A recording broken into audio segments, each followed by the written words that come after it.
Pemirsa, kesepakatan dagang antara pemerintah Indonesia dengan Amerika Serikat kembali menuai sorotan. Salah satu poin yang menjadi perhatian publik adalah adanya ketentuan bahwa produk asal Amerika Serikat yang masuk ke Indonesia disebut-sebut tidak wajib melalui sertifikasi halal seperti produk lainnya. Kebijakan ini memunculkan sejumlah pertanyaan tentang kepastian pelindungan konsumen muslim serta posisi regulasi halal nasional.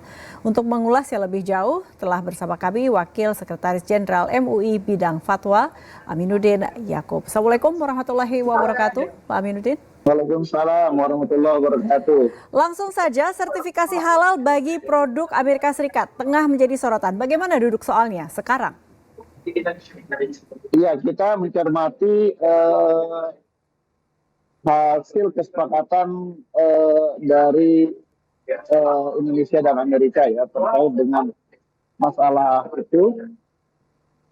Dan dalam kajian kita ada 2 poin yang menjadi sorotan kita. Pertama adalah terkait dengan masalah artikel 2.22 dan artikel 2.9. Apa yang istimewa atau yang menarik perhatian dan menjadi keresahan bisa jadi? Silakan. Iya, di artikel 2.22 itu ada pengecualian tidak disertifikasi halal, yaitu produk kosmetik dan produk alat kesehatan serta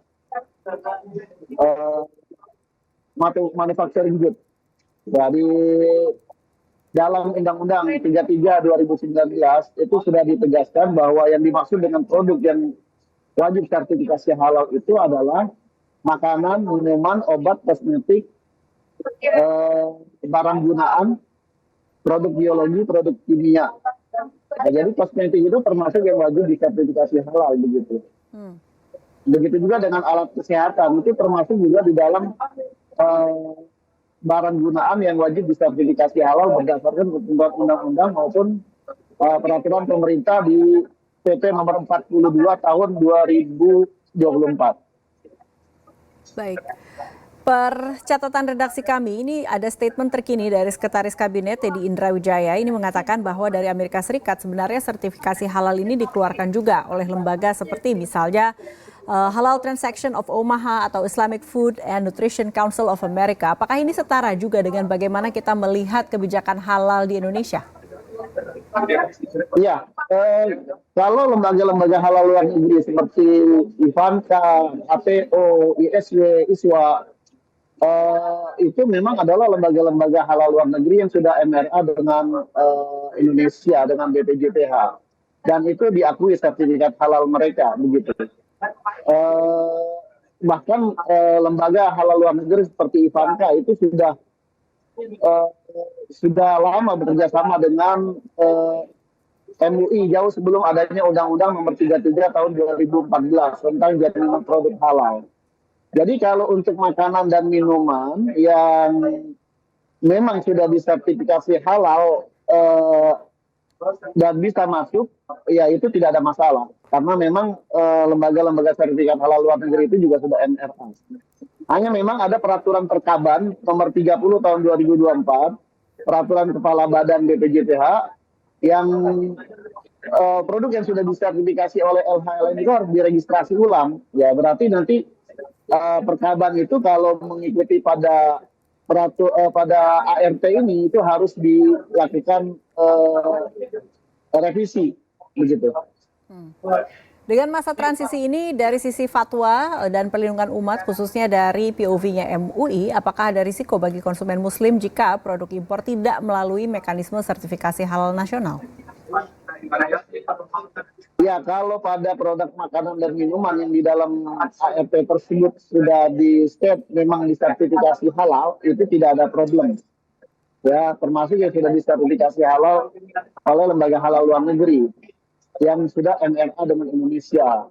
Hanya saja menjadi persoalan pada produk kosmetik, alat kesehatan, dan manufacturing good atau barang gunaan seperti itu. Nah, ini yang mungkin ada sedikit masalah. Termasuk juga adalah persoalan tidak dilabelkannya pada produk non halal. Produk non halal itu boleh masuk di Indonesia, tetapi harus diberikan label non halal karena dalam ketentuan peraturan perundang-undangan hanya ada dua opsi, diberikan opsi label halal atau diberi opsi non halal begitu. Nah ini juga termasuk ketentuan peraturan perundang-undangan yang memang berlaku di Indonesia tentang labelisasi non halal kalau memang produk non halal itu ingin masuk di Indonesia. Ya, menindaklanjuti apa kesepakatan terkini antara US dan Indonesia, apakah MUI sendiri sudah mulai dilibatkan dalam proses pembahasan kesepakatan khusus ya terkait aspek halal? Ya, kita sudah berbicara kemarin dengan Kepala BPJPH dan biasanya kalau kesepakatan ini ditandatangani oleh Presiden nanti ada aturan di bawahnya. Nah, karenanya aturan di bawahnya ini kita minta bagaimana ketentuan dalam peraturan perundang-undangan ini tetap bisa dijalankan sebagaimana yang berlaku juga pada pelaku usaha yang lain. Artinya kalau ada pengecualian pada satu pelaku usaha atau pada satu negara, maka ini akan menimbulkan persoalan. Karena negara-negara ini juga menuntut hal yang sama. Ya, misalnya kalau kosmetik tidak diwajibkan di sertifikasi halal, maka negara-negara impor mengekspor kosmetik ke Indonesia itu juga tentu ingin mendapatkan perlakuan yang sama gitu. Itu persoalannya yang harus diatur kemudian di dalam ketentuan lebih rinci setelah agreement reciprocal trading ini. Ya, sejauh ini apakah Amerika Serikat juga menyambut baik apa yang kita tawarkan bahwa kita juga memiliki posisi dalam melihat halal dan non halal? Kalau hal itu kami tidak mengetahuinya ya. Ya bagi MUI adalah bagaimana mengawal dan menjaga umat dari produk-produk yang tidak halal.